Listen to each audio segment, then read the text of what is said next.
Então, gente, vamos começar aqui o sistema endócrino, então. Esse sistema cai muito em vestibular, que é o sistema hormonal, né? Então, um sistema que está relacionado aí com os hormônios do corpo humano.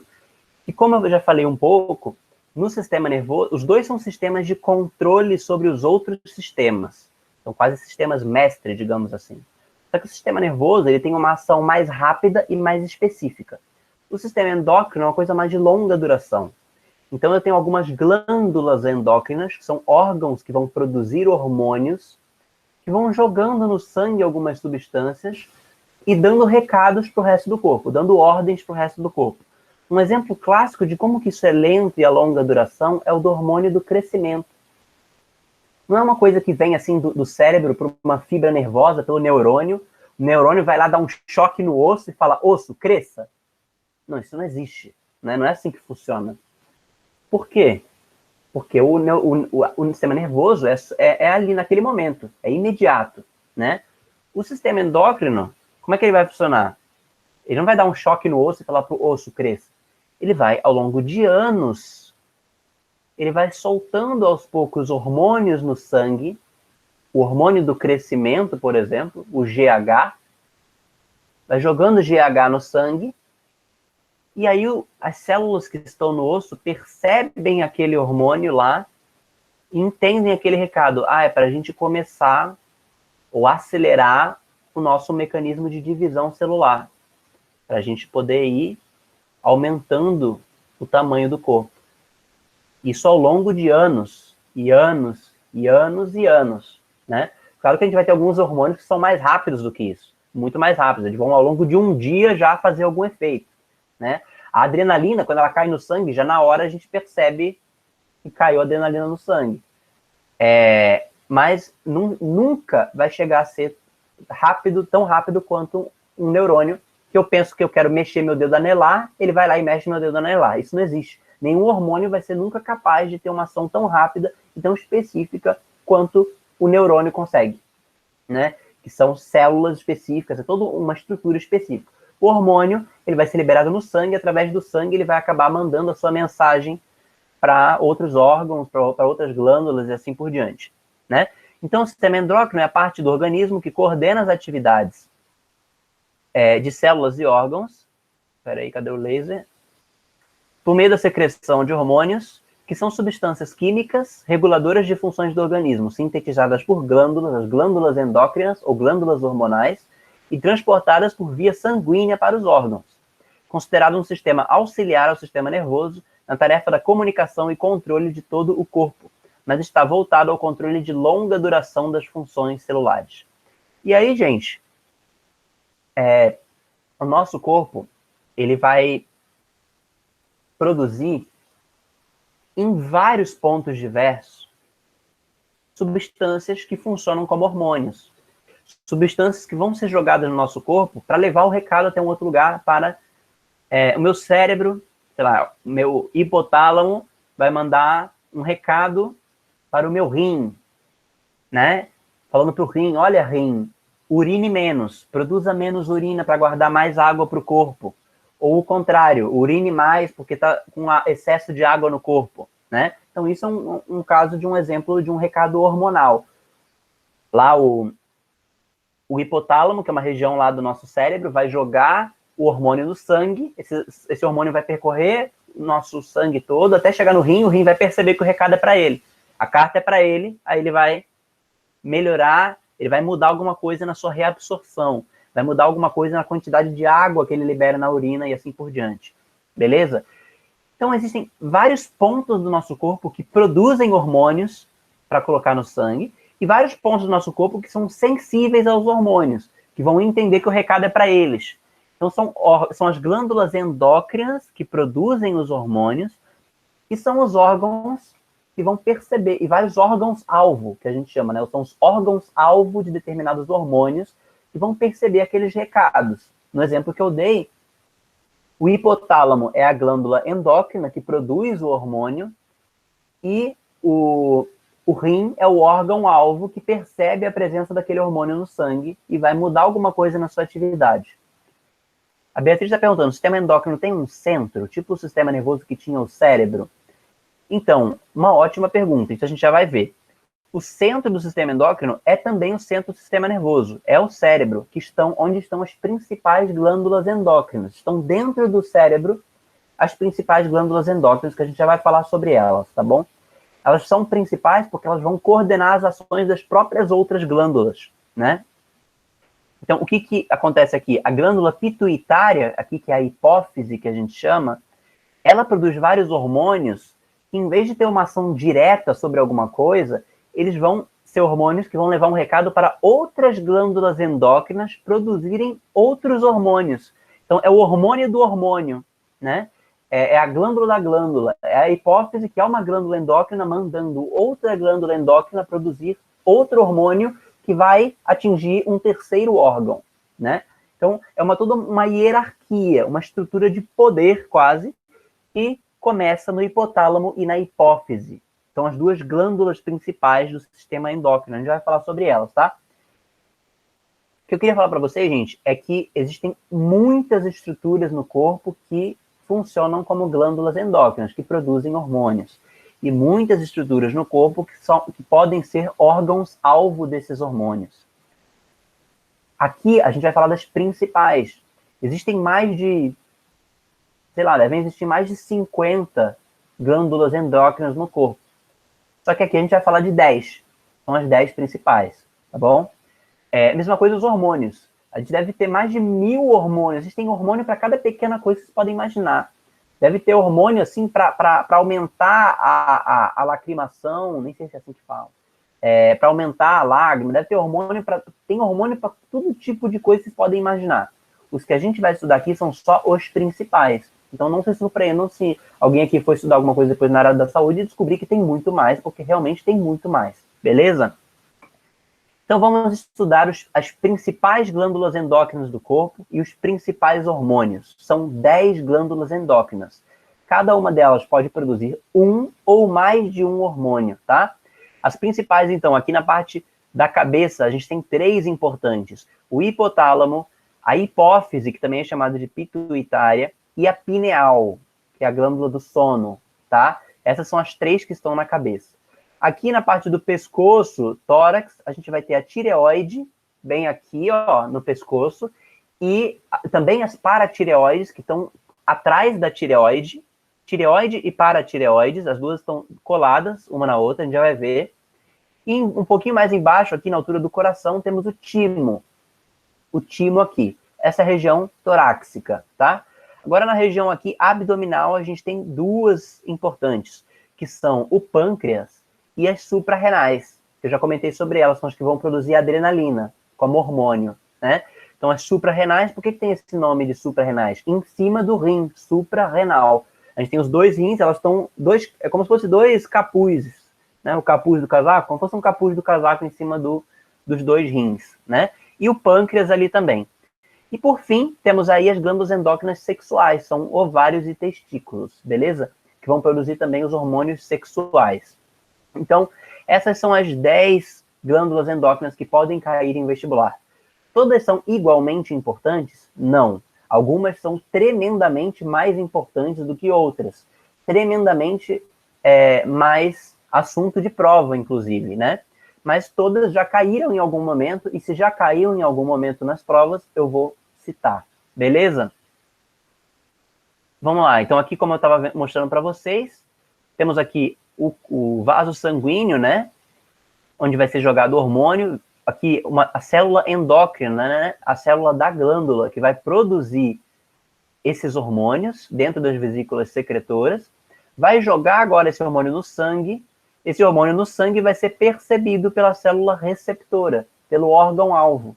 E aí, esse órgão-alvo, essa célula, vai entender o recado e vai fazer alguma coisa. Vai tomar alguma ação. Beleza? Então, esse é o mecanismo. Principais glândulas e os hormônios sintetizados. Então, vamos lá pela ordem, né? Hipófise e hipotálamo, como eu falei para vocês, aqui no cérebro. Os dois estão um em cima do outro. Hipotálamo em cima, a hipófise embaixo. Olha, a hipófise, ela também é chamada de pituitária e também chamada de glândula mestra, porque ela vai produzir vários hormônios que vão direto para outras glândulas para comandar a sua ação. Então, olha só, a gente tem o GH, que é o hormônio do crescimento, todos eles são produzidos na hipófise. GH, que é o hormônio do crescimento. FSH, que é o hormônio folículo estimulante, que vai lá para os ovários e para os testículos. LH, que é o hormônio luteinizante, também vai lá para os ovários e para os testículos. TSH é o tireotrófico, vai para a tireoide, para comandar o metabolismo. ACTH, o adenocorticotrófico, vai para as glândulas adrenais, para as suprarrenais, que estão em cima dos rins. E, por fim, a prolactina, que vai para as glândulas mamárias, tá? Para a produção do leite. Então, a gente tem aqui na hipófise 6 hormônios importantes. No hipotálamo, que está em cima da hipófise, a gente tem 2 hormônios importantes. A ocitocina, que é o hormônio do afeto, do amor e do orgasmo também, e o ADH, que é muito importante, cai muito em prova, que é o hormônio antidiurético. É o hormônio que eu falei, é o do exemplo que eu dei do rim. Esse hormônio que vai do hipotálamo para o rim é o hormônio antidiurético. Por que antidiurético? Diurese quer dizer urina. Antidiurético é para não urinar. Então, quando eu jogar esse hormônio, é para eu urinar menos. Quando o meu corpo quiser reter mais água, porque eu estiver bebendo pouca água. Se eu estou bebendo pouca água, eu vou acabar urinando menos, porque meu corpo quer segurar mais água para eu não me desidratar, né? Então, aqui temos ocitocina e ADH no hipotálamo. Agora, na pineal, que está ali próxima também, que é a glândula do sono, vai ser produzido o hormônio do sono, que é a melatonina. Quando a gente tem mais melatonina, normalmente no fim da noite, né, no ciclo circadiano, que a gente chama, que é o ciclo diário de vigília e de sono, esse ciclo, o nosso corpo, normalmente, ele é adaptado por mecanismos ambientais para produzir mais melatonina à noite para a gente ter sono e dormir, e menos melatonina durante o dia. Mas podem haver várias disfunções nesse aspecto aí, né? Eu, inclusive, tenho várias. Mas é a vida. Então, temos aqui o hormônio do sono. Agora vamos mais para baixo, na tireoide, que é, o Leandro falou, eu só produzo a melatonina. Eu também, eu só produzo a melatonina. Acho que todas as minhas outras glândulas endócrinas foram convertidas no corpo para só produzir melatonina. Mas vamos continuar aqui, ó. Na tireoide, que é a glândula do metabolismo. O que é metabolismo, gente? Quando a gente fala metabolismo, é uma palavra assim... O que é definir metabolismo? Quando a gente fala metabolismo, a gente está falando o quê? A gente está falando da velocidade das reações químicas do corpo. Um alto metabolismo é uma pessoa que consegue metabolizar, que consegue fazer rápido as suas reações químicas do corpo. Um baixo metabolismo é aquele metabolismo que demora para processar, acumula muitas substâncias que deveriam ter sido processadas e não foram, e assim por diante, né? Então, normalmente, o alto metabolismo é relacionado com um mais alto desempenho energético, mais alta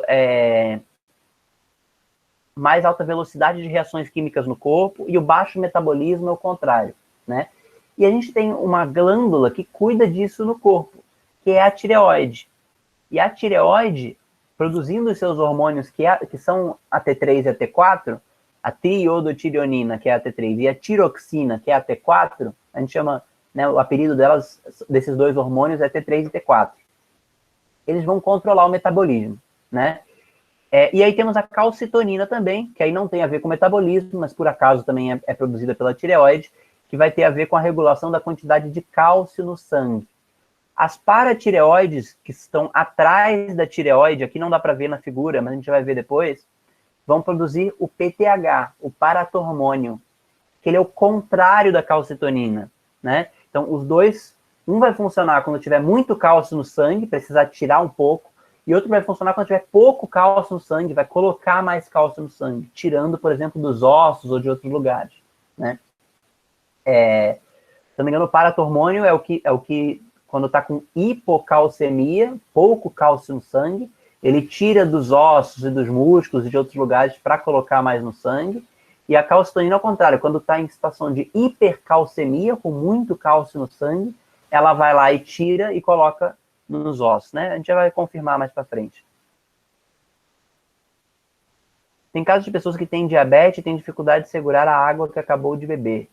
Então, Rodrigo, sobre a diabetes, a gente vai falar já já. Acho que vai dar tempo da gente chegar lá. Não, não vai dar tempo de chegar lá hoje. Eu vou ficar te devendo para a próxima aula, que a gente vai falar sobre a diabetes aqui quando chegar no pâncreas.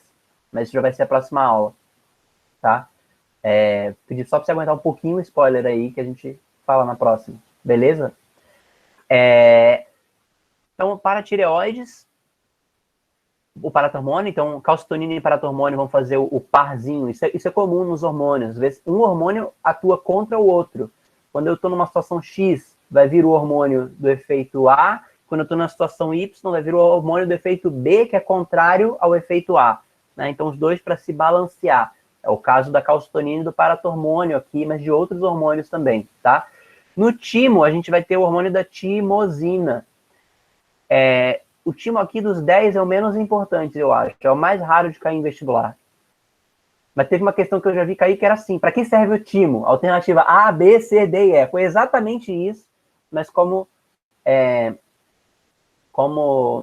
ele cai pouco em prova, então poucos professores falam sobre ele, todo mundo errou quase essa questão, né? Mas por isso que eu falo.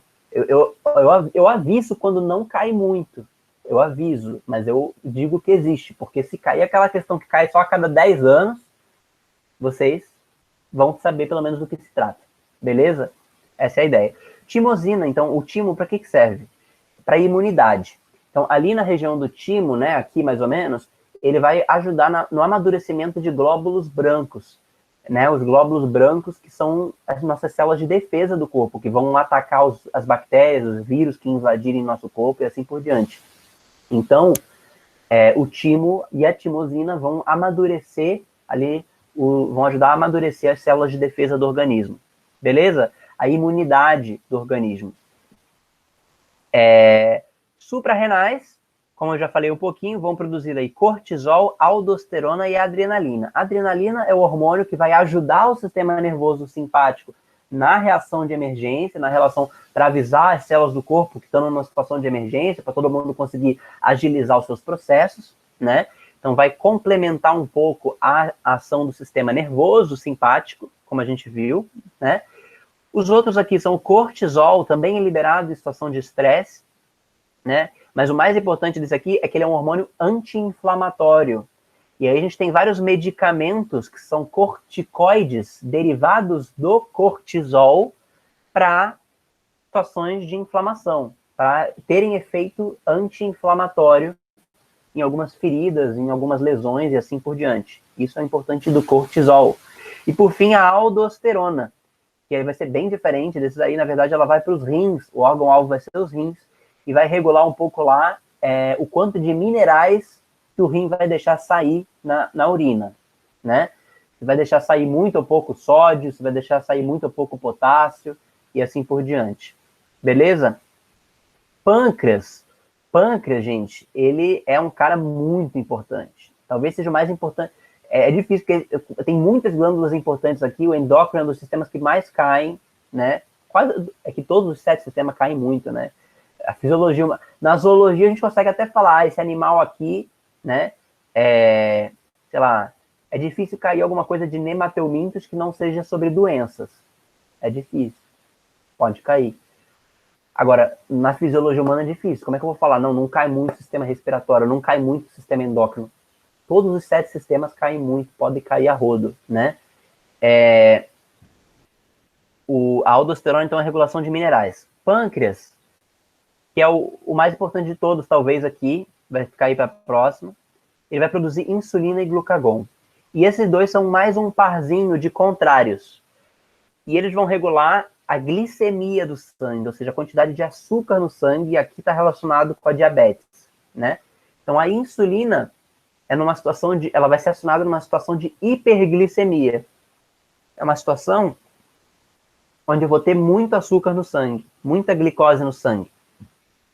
O que vai acontecer? A insulina é um hormônio que vai pegar essa glicose que está no sangue e vai colocar para dentro das células e dos órgãos do corpo. O glucagon é o contrário. Ele vai perceber que está com pouco açúcar no sangue, pouca glicose. Então ele vai dentro das células do corpo, principalmente onde tem reservas de energia, e ele vai tirar de lá o açúcar para colocar no sangue, né? Então é o efeito contrário da insulina. É o par insulina e glucagon. Um tira e outro põe a glicose no sangue. Beleza? Ovários e testículos, por fim, né, as glândulas sexuais. Os ovários vão produzir o estrógeno e a progesterona, que são muito importantes no ciclo menstrual, que a gente vai ver mais a fundo na aula de sistema reprodutor, que é uma das... depois do endócrino vem o reprodutor, beleza? O estrógeno, ele também vai ter um papel importante aí nas características sexuais secundárias, né, do corpo feminino, e também no acúmulo maior de gordura em algumas regiões, na questão da curvatura de algumas partes do corpo feminino que vão se desenvolver. Isso tem a ver com a ação do hormônio do estrógeno, o desenvolvimento das mamas, das glândulas mamárias também, tudo isso tem a ver com o estrógeno. E a progesterona, ela é muito importante, ela é o hormônio que prepara para a gravidez, né? Então, quando tem o ciclo menstrual, a gente vai ver que todo ciclo menstrual é como se fosse uma pequena preparação para a gravidez, né? O corpo é a preparação do corpo, e a progesterona vai complementar o estrógeno em vários aspectos, né? Então, esse parzinho aqui vai ser bem importante, mas a gente vai ver eles dois com muito mais detalhes depois, beleza? E os testículos que vão produzir a testosterona, né? Que vai fazer aí também o amadurecimento, as características sexuais masculinas, então o desenvolvimento de músculos, barba, bigode, todas essas coisas aí, né? A voz, o engrossamento da voz, tudo isso aí vai ter envolvido com a ação da testosterona, beleza? Então, isso é a visão geral que eu queria dar para vocês sobre as glândulas e os hormônios. A gente vai começar agora para a parte específica. Vamos olhar um por um deles agora. Vou ver aqui o que vocês mandaram. Isso eu sempre fiquei na dúvida. Se temos por predisposição ou baixo metabolismo, podemos estimular ele? O que tem essa disposição não consegue estimular para acelerar ele? Então, Leandro, você tem profissionais que são especializados nisso, né? Então, acho que nutricionistas, mas endocrinologistas, né? Então, você tem médicos endocrinologistas que cuidam do sistema endócrino, que podem dar orientações nesse aspecto, né? Às vezes, tem gente que precisa tomar certas medicações por causa disso, né? Que acaba tendo, às vezes, uma disfunção na glândula tireoide. A gente vai ver isso já mais para frente, né? Pode ser o hipotireoidismo. O hipotireoidismo é a disfunção da tireoide que produz pouco T3 e T4. Então, a pessoa vai ter um metabolismo baixo. E o hipertireoidismo é o contrário, produz muito T3 e T4, então a pessoa vai ter um metabolismo muito elevado. E os dois são problemas, né? Os dois extremos são problemas.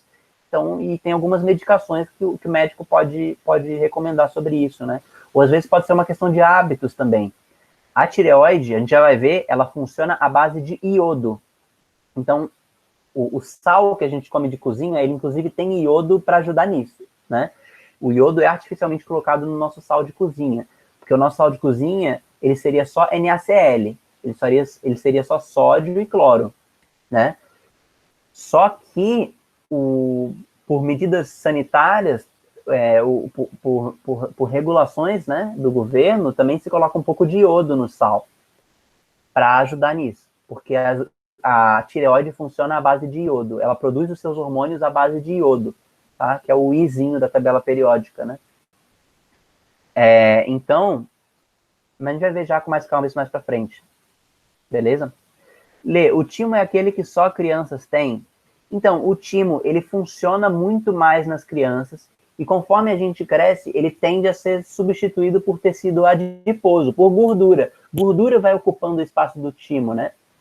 Depende muito eu acho, eu posso estar enganado, mas se eu não me engano, a última vez que eu dei uma lida mais aprofundada sobre isso, ele depende muito de pessoa para pessoa. O timo já desaparece em algumas pessoas na fase adulta, em outros, acho que só quando são idosos, né? Mas a tendência é que ele desapareça mesmo. Que ele seja substituído por gordura ali na região. Beleza? Mas eu não sei a fundo, não. Cadê? Eu fiquei um pouco confusa na questão da tireoide e da paratireoide, na parte em relação à ação dos hormônios. Então, a gente vai ver isso com mais calma, tá? Mas a única coisa que eu quis mostrar para vocês são quais hormônios são produzidos por quais glândulas. A tireoide, ela vai produzir T3 e T4, que são hormônios que vão regular o metabolismo. e também vai produzir calcitonina, que é um hormônio que vai regular a quantidade de cálcio no sangue. E as paratireoides vão produzir um único hormônio, que é o paratormônio, que vai ser o par da calcitonina ali, vai ajudar a equilibrar a quantidade de cálcio no sangue também. Tá bom? A gente vai ver isso com mais calma, como é que funciona. Vamos lá, continuar aqui para a parte mais específica da coisa. Hipófise e hipotálamo. Gente, como eu falei aqui, se a gente voltar, inclusive, aqui, a gente vê que a hipófise e o hipotálamo juntos produzem 8 hormônios. GH, FSH, LH, TSH, CTH, prolactina, ocitocina e ADH. É importante saber onde cada um desses hormônios é produzido? Infelizmente, sim. Mas não é um puro decoreba. A gente vai lembrando, fazendo associações, lembrando dos raciocínios e vai se acostumando um pouco com a ideia, inclusive conforme a gente faz os exercícios. Tá? Eu recomendo muito que vocês façam a lista dos exercícios de endócrino, porque cai em todos os vestibulares, inclusive no Enem. Tá? Mas aí uma questão que pode aparecer, às vezes, em segunda fase, né? Vai que aparece uma questão de segunda fase, que é dissertativa, de resposta, de escrever, né? E eles perguntam assim, onde é produzido o hormônio FSH? Onde é produzido o ADH? Aí, assim, por um momento você lembra que quase tudo que termina com H, perceba aqui, ó. Quase tudo que termina com H é produzido na hipófise, né? Ou no hipotálamo. A única exceção aqui é o paratormônio e só. Né? Ó, essa é uma dica importante de vestibulandos. Vestibulandos que têm dificuldade de memorizar as coisas. Ó, quase tudo que termina com H é produzido nas partes do cérebro, né? Hipófise e hipotálamo. Paratireoide é o único aqui, né? PTH é o único que tem H no nome que não é produzido lá na parte de cima. Aí pergunta uma questão. Tem uma questão lá que ACTH, onde é produzido a CTH? Meu Deus, como é que eu vou lembrar onde é produzido a CTH? O que você vai chutar? O que você vai chutar?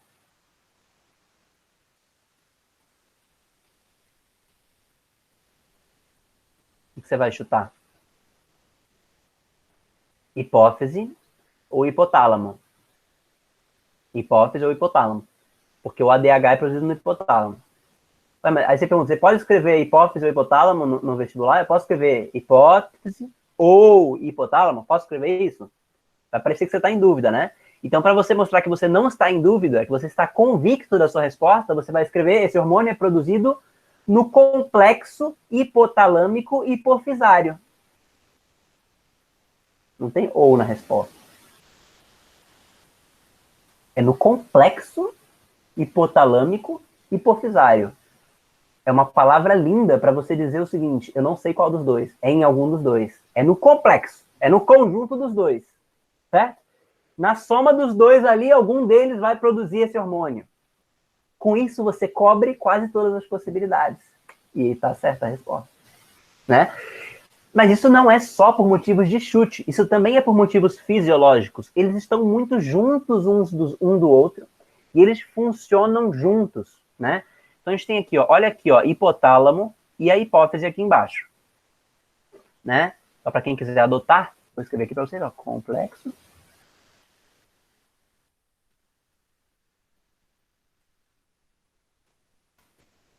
Aí, ó. Que é uma palavra assustadora para dizer uma coisa muito simples: hipófise e hipotálamo juntos, né? Olha aqui, ó, o hipotálamo, a gente vê aqui, ó, no cérebro, a gente está olhando aqui, nessa parte bem interna do cérebro, a gente tem aqui o hipotálamo, que é essa região mais em cima, e a hipófise, que é esse grãozinho de feijão mais embaixo, que sai do hipotálamo. A hipófise quase que brota do hipotálamo, né? Então, eles estão muito próximos um do outro. De qualquer forma, a gente consegue diferenciar alguma coisa entre os dois, né? A hipófise, que é essa na parte de baixo, isso aqui embaixo é a hipófise, em cima é o hipotálamo. Ela é dividida entre duas partes. Tem uma parte que fica virada para nossa frente e outra parte que está virada para nossa trás, né? A gente chama de lóbulo anterior e lóbulo posterior, ou adenohipófise e neurohipófise, né? Qual que é a diferença entre essas duas partes da hipófise? A parte anterior, ela é a principal. Por quê? porque é a parte que vai produzir os seus próprios hormônios. Ela vai, que é aqui, ó, adenohipófise, lobo anterior, né? Ela vai produzir os hormônios hipofisários, aqueles 6 que a gente viu lá, GH, FSH, LH, tá aqui? Não, vai estar no próximo slide. LH, ACTH, TSH e prolactina, né? A neurohipófise, que é a parte de trás da hipófise, é o lóbulo posterior, o que ela vai fazer? Ela vai receber os 2 hormônios que são produzidos pelo hipotálamo, que estão aqui, ocitocina e o ADH, o antidiurético, também chamado de vasopressina, tá? Vai pegar a ocitocina e a vasopressina e vai guardar, armazenar. Então, a neurohipófise, que é a parte de trás da hipófise, não produz hormônios. Ela só recebe os hormônios que chegam do hipotálamo, os hormônios hipotalâmicos, ocitocina e ADH, e guarda eles ali na neurohipófise. Quando precisar, ela libera no sangue. Ela secreta para o sangue. Mas quem produziu foi o hipotálamo. Ela só guarda, né? A parte da hipófise que produz os próprios hormônios hipofisários é a adenohipófise. Então é isso que a gente está vendo aqui, ó. No lóbulo posterior, que é a neurohipófise, tem células aqui, ó, que são secretoras, né? Que elas vão trazer do hipotálamo os hormônios para serem guardados aqui no lóbulo posterior. Beleza? Então essa é a pequena diferença. A hipófise, que é essa aqui de baixo, ela é chamada de glândula mestra, como eu falei para vocês, porque ela produz 6 hormônios e coordena a ação de várias outras glândulas, né? O que é curioso é que essa glândula mestra tem por trás dela a mestra da mestra, que é o hipotálamo, né? Mas isso fica em off. O hipotálamo, ele vai regular em muitas questões a atividade da hipófise. Mas para o resto do corpo, todo mundo acha que são súditos da hipófise, porque é ela que vai mandar as ordens para todo mundo, né? Então, por isso que ela é chamada de glândula mestra, né? Ou ainda glândula pituitária. O hipotálamo, que fica logo acima da hipófise, é o ponto de contato entre o sistema nervoso e endócrino. Tem, inclusive, uma questão na lista de sistema nervoso que pergunta qual é a parte do sistema nervoso, se eu não me engano, que regula fome e sede. E a resposta é hipotálamo, porque ele é a parte do sistema nervoso que cuida disso, né? Então, ele por meio, inclusive, da sua atividade endócrina. Então, ele faz parte dos 2 sistemas, tá? O hipotálamo tá tanto no endócrino como no nervoso. Ele é o ponto de contato dos 2. Ele é a origem. Ele é a origem do sistema endócrino, como vocês tinham perguntado antes aí. Beleza? Ponto de contato do sistema nervoso e endócrino, regula a temperatura corporal, fome, sede, ciclo circadiano, emoções e atividade sexual. Produz em células neurosecretoras os hormônios ocitocina e a vasopressina, que é o ADH. No entanto, não os envia diretamente na corrente sanguínea, mas os transporta para a neurohipófise para serem armazenados e secretados. É o que eu falei. Beleza? Vamos ver com calma, então, aqui os hormônios do hipotálamo, tá? Os que são sintetizados no hipotálamo e armazenados na neurohipófise. Ocitocina e o ADH. A ocitocina, como eu cheguei a falar rapidinho, ela é relacionada a contrações musculares uterinas, ela tem uma função muito importante no parto, beleza? A estimulação da libertação do leite materno na hora da amamentação. Então, não é ela que produz o leite. Quem produz o leite é a prolactina, que é da hipófise, não é hipotálamo. Só que quem libera o leite na hora da amamentação é a ocitocina, né? Que também é considerado o hormônio do amor, o hormônio do afeto e do prazer do orgasmo. Então, ele tem várias atividades ali, também relacionado ao apego e empatia entre as pessoas, beleza? Tudo isso aqui está relacionado com o hormônio da ocitocina. Dizem que quando a gente abraça alguém, né, no abraço com qualquer pessoa que a gente goste, amigo, a gente libera a ocitocina, né? E quanto mais tempo durar o abraço, mais ocitocina nosso corpo libera, né? Essa sensação de afeto, de acolhimento, né? Então, assim por diante. Não tem muitos detalhes sobre a ocitocina que a gente precisa saber. O que é campeão de audiência aqui desses 2 é esse aqui de baixo. O ADH, o antidiurético vasopressina. Esse é o que vai para os rins. Peraí, gente. Peraí que deu problema aqui no carregador. Esse computador sem carregador, ele morre. Calma aí. Aí sim, ó. Volta. Voltou. Ufa. ADH. Aumenta a reabsorção de água nos rins. Como é que isso funciona, né? Então, o hipotálamo, ele vai perceber se tem muita ou pouca água no sangue e vai também mandar um recado lá para os rins, né? Para o rim segurar mais água ou soltar mais água na urina. Quem vai fazer esse papel é o ADH, né? Então, antidiurético. Se eu colocar mais desse hormônio, eu vou urinar menos. Antidiurético, antidiurese, antiurinar, né? Então, o que ele vai fazer? Eu jogo o antidiurético, ele aumenta a reabsorção de água. O que é a reabsorção de água? A água que estava saindo e ia sair pela urina, ela volta para o sangue. Isso que a gente chama de reabsorção renal. O que ia para a urina ir embora, ia para a bexiga, mas não vai. Antes de ir para a bexiga, ele é reabsorvido para o corpo, né? Reabsorção de água, então a água fica no corpo. Quando a gente está com sede, por exemplo, vocês acham que o nosso corpo ele secreta mais ou menos ADH? Quando a gente está com sede.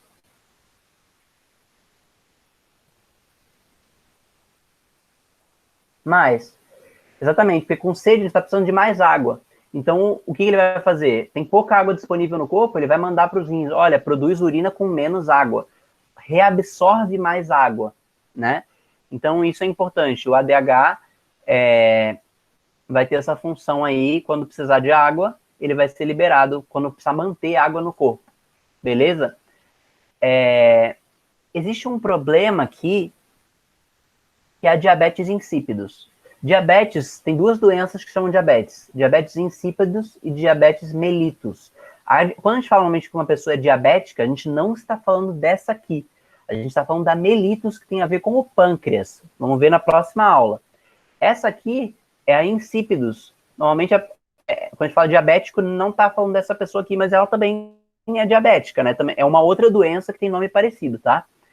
O que é essa diabetes insípidos? É quando a pessoa tem falta de ADH, ela não consegue reabsorver muita urina, né?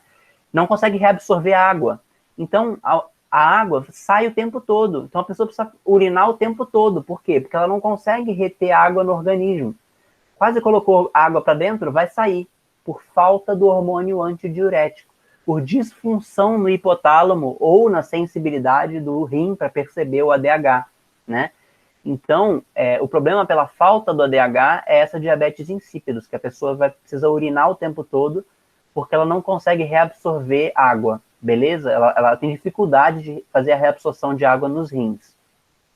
E aqui, para finalizar a aula, uma coisa que às vezes cai em prova é o seguinte, não sei quantos de vocês aqui que chegaram a ver lá o Largo São Francisco, onde funciona normalmente o cursinho na forma presencial, né? Mas de vez em quando tem aquelas festas na faculdade, lá no Largo, né? E, gente, as filas para ir no banheiro é uma coisa quilométrica. Tem gente que parece que vai na festa, né? A festa tem 4 horas de duração, das 4 horas fica 2 horas só em fila no banheiro, né? Você paga R$40, 20 é para você curtir a festa, 20 é para você ficar na fila do banheiro esperando. Porque nunca acaba aquela fila do banheiro. Por que nunca acaba aquela fila do banheiro? O que o álcool faz no nosso sistema endócrino? Isso já foi questão de prova, várias vezes. O álcool, ele vai lá no hipotálamo e inibe a produção de ADH. O que acontece? Se ele inibiu a produção de ADH, não vai ter ADH indo para os meus rins, não vai ter antidiurético no sangue, então vai ter diurese, urina. O corpo vai ficar urinando. Enquanto tiver alguma coisa para urinar, ele vai urinar. E a pessoa, conforme vai bebendo, ela vai precisando de 5 em 5 minutos ir no banheiro. E é isso que acontece em muitas festas, né? E as filas são quilométricas em tudo que você pode imaginar de festa universitária por causa disso, né?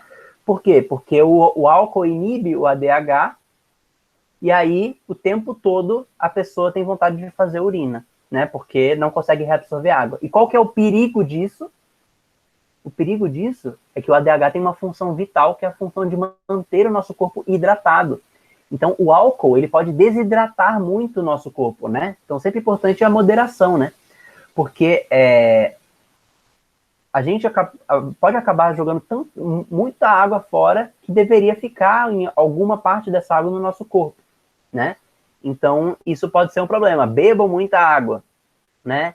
É bom intercalar, bebeu um pouquinho de alguma coisa, intercala com água, bebe bastante água também, né? Para você conseguir intercalar, porque você precisa se hidratar. É importante se manter hidratado, beleza? Então, isso é o último detalhe que eu precisava falar para vocês.